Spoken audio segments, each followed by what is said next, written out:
Good day everyone, welcome to my channel. So in this video tutorial guys, I will discuss how to write a program to ask the user to give input number of days and convert it into years, weeks, days, and display the result on the screen using Ruby programming language. Before we continue guys, I would like to say thank you so much to all my viewers, silent viewers, and supporters in my channel. Thank you for watching my videos. If you are new with my channel and then you like this video, please hit the like button. Don't forget to share and please support my channel guys by clicking the subscribe button. So let's begin. I will put a link in the video description where you can download the complete source code of our tutorial video for today for free in my two websites. You may click the notification bell so that you will be notified with my newly uploaded video. Okay. Problem number 8. Write a program to ask the user to give input number of days and convert it into years, weeks, days, and display the result on the screen. Okay, so we have here a code.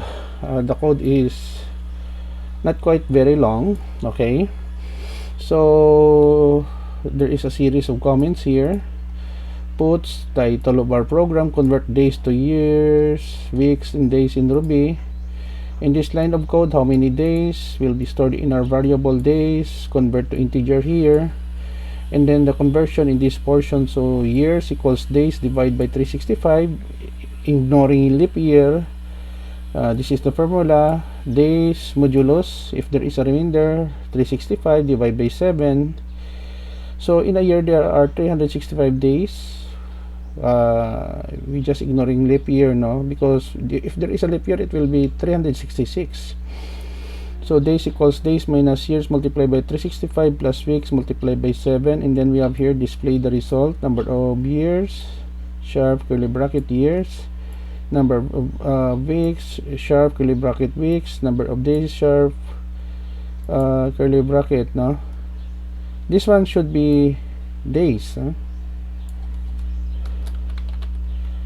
Okay, and the program. Okay, so let us go with our compiler. There is a bug. Okay, so let us run the code. So number of days here, weeks, and days in Ruby.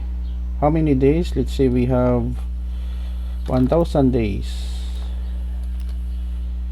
So we have here, for 1000 days we have 2 years, 38 weeks, number of days 4, and a program.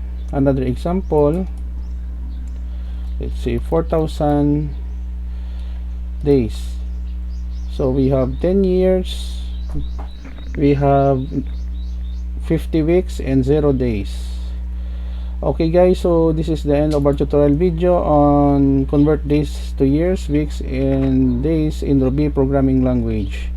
Thank you so much guys for watching. I hope that you have learned something new in this tutorial video. I will put a link in the video description where you can download the complete source code of our tutorial video for today that is free, no, in my two websites. Don't forget to like, share, and please support my channel guys if you're new by clicking the subscribe button. See you in the next video tutorial guys. This is your friend Jake saying bye bye for now.